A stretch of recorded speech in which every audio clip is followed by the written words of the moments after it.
이번에는 이재명 민주당 대표 중심으로 얘기를 이어가도록 하겠습니다. 지금 이제 공직선거법 1심에서 유죄 선고받았고요. 또다시 기소가 한 번 더 됐습니다. 관련자들 발언 듣고 오시죠.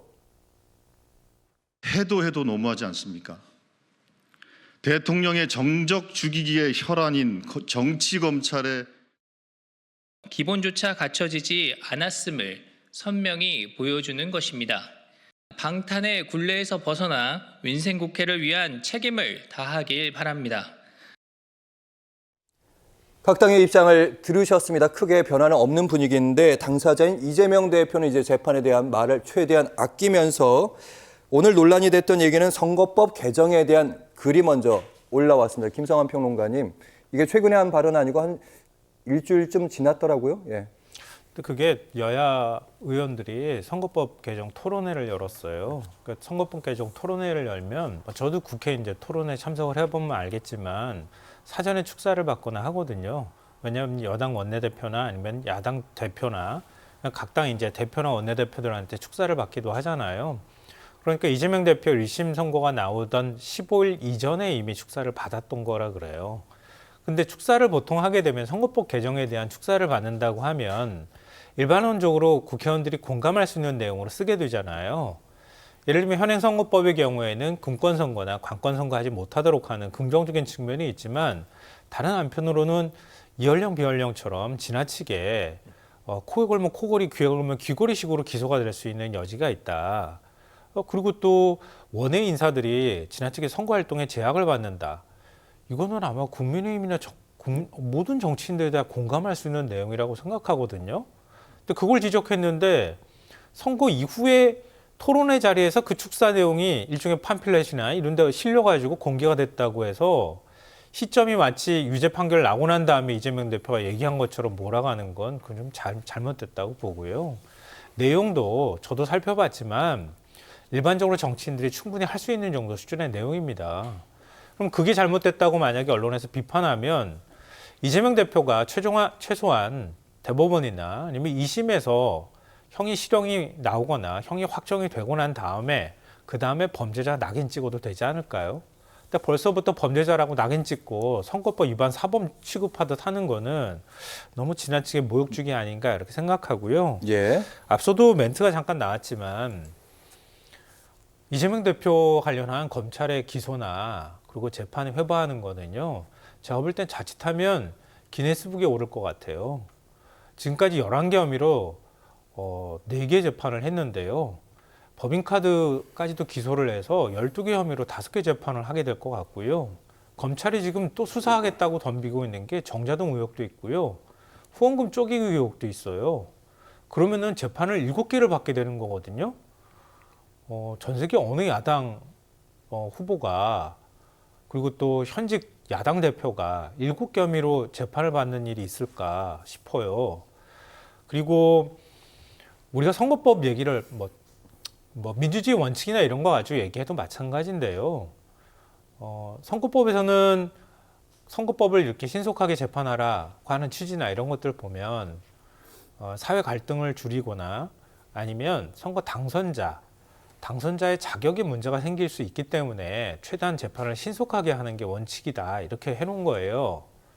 이재명 대표는 당선도 안 됐어요. 그럼 이재명 대표가 허위사실로 기소가 되고 실형으로 유죄를 받아야 된다 그러면 윤석열 대통령은 대선 후보 때 무슨 얘기를 했습니까?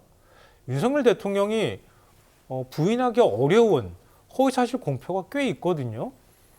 그럼 윤 대통령은 현직 대통령이면은 오히려 불소추 특권이 있기는 하지만 현직 대통령이 될 수 있는 부당한 방법으로 권력을 가져간 당사자 아닙니까? 그럼 오히려 윤 대통령은 임기 끝나고 난 다음에 지금 기소 중지된 상태라고 하면 끝나고 난 다음에 그럼 선거법으로 처벌할 겁니까? 그러니까 이전에 대선 때 서로 간에 정치 공세나 이러는 과정에서 좀 과도한 표현이 나거나 이런 부분들을 문제 삼지 않았던 거예요. 네. 이재명 대표는 하나하나 다 문제 삼고 이렇게 모든 것들을 탈탈 털듯이 이렇게 하는 게 이게 과연 맞는 건가? 국민들은 거기에 대해서 공정한 권력 행사라고 전혀 생각하지 않을 거라고 봅니다, 저는. 네. 근데 뭐 잠시만요. 김대현 대선 변호사. 주자라고 해서 문제가 있는데 문제를 덮고 넘어갈 수는 없지 않습니까? 알겠습니다. 일단 김성환 평론가 당선 무죄, 낙선 유죄에 대한 말씀을 잠시 하신 것 같고 여권 내에서도 관련 논평이 있고요. 화제가 된 사설도 있습니다. 관련해서 김대환 평론가께 여쭤보도록 할 텐데 차기 총리감이 될 수도 있다라고 말씀하셨던 홍준표 대구시장이 이렇게 얘기하고 있습니다. 해도 너무한다는 얘기예요. 이쪽도. 이재명을 또 기소했다. 이제 나는 공무상 외에는 단돈 1호는 사용하지 않지만 이재명을 또 기소했다. 본인의 얘기도 한 거고요. 검찰이 너무한다는 입장인 거죠. 동아일보의 사설도 보도록 하겠습니다. 한동훈 윤 대통령은 할 말이 있는 것인가? 이런 얘기인 겁니다. 검찰총장 시절 그리고 법무장관 시절에 뭐 특활비도 있고 업무 추진비도 있고 특히 업무 추진비 같은 경우는 백지영 수준까지 냈다는 거 아닙니까? 나중에 뭐 잉크가 말라서 없어졌다 이런 얘기까지 했는데 본인들은 떳떳한가? 여기에 대한 얘기인 거예요.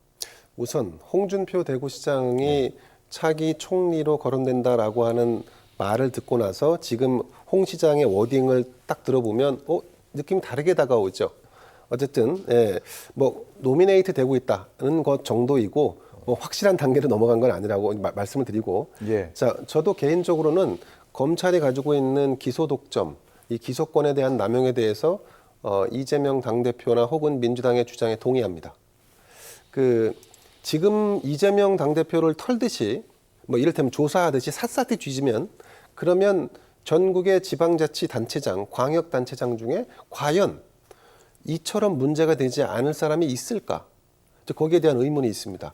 다시 말씀드리면 탈탈 털어서 먼지 하나 안 나오는 사람이 있을 리 만무하죠. 근데 지금의 방식으로 이렇게 무자비하게 이재명 당대표에 대한 기소와 기소를 계속해서 반복해서 무려 7개나 재판을 받게 하는 이 모습은 사실은 누가 봐도 이거는 과하다 이렇게 봅니다. 다만 이렇게 해서 문제가 있는 부분에 대해서 검찰이 기소를 이미 했으니 그 판단을 법원에서 지혜롭게 내려주기를 기대하는 것 또한 저는 민주당이 가져야 할 자세라고 봅니다. 검찰은 공격하고 공세할 수 있다라고 봅니다만 법원의 결정 부분에 대해서는 존중하는 처사를 좀 가졌으면 하는 바람이 있고요. 자, 그리고 선거법은 제가 이 개정이 필요합니다. 예를 들면 무명 가수가 와서 노래를 해서 그러니까 A라는 정치인의 행사에 와서 노래를 부르면 죄가 안 되는데 유명한 가수가 와서 하면 죄가 된다. 그건 말이 안 되죠. 노래 실력은 결국은 그 노래를 청취하는 사람들이 평가하고 따지는 거고 누가 더 흥이 돋았고 누가 더 즐거웠는지에 대한 평가도 다 개인이 하는 건데 그 잣대를 어떻게 선거법이라고 하는 걸로 나눌 수 있겠습니까?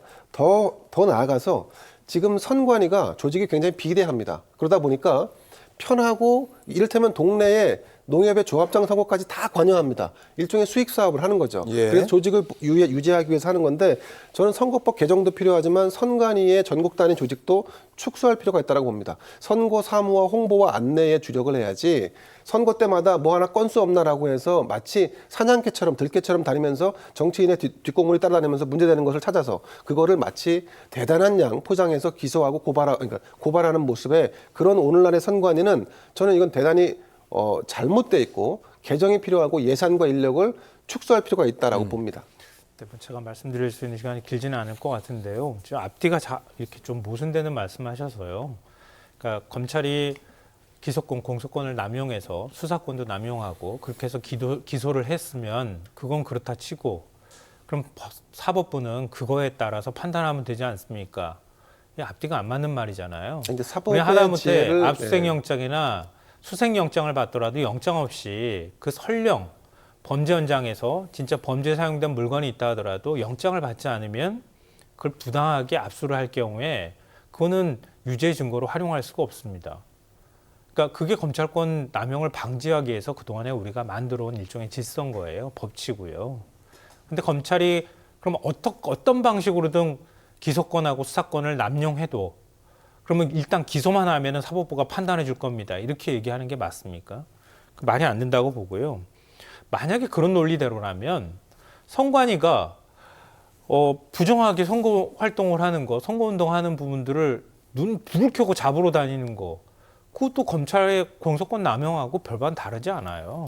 그러니까 선관위는 사법부가 아니니까요. 그러니까 사법부가 아니라 할지라도 역시 마찬가지입니다. 근데 사실 거꾸로 말하면요, 이게 더 큰 문제가 됩니까? 아니면은 감사원이 임기 절반 지나갈 때까지 정권에 봉사하는 조직이라고 얘기하면서 감사원장 스스로가 그렇게 얘기하고요.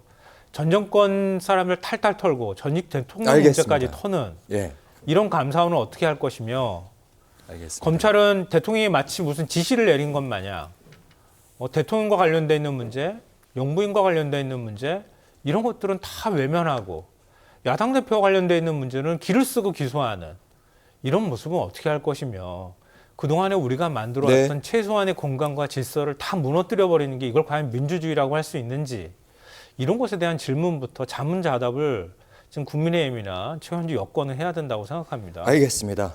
오늘의 정치 시사 현안 지금까지 다뤄봤고요. 김대현 평론가께는 다음에 시간을 더 드리겠습니다. 꼭 주셔야 됩니다. 알겠습니다. 김성환 평론가도 함께했습니다. 고맙습니다.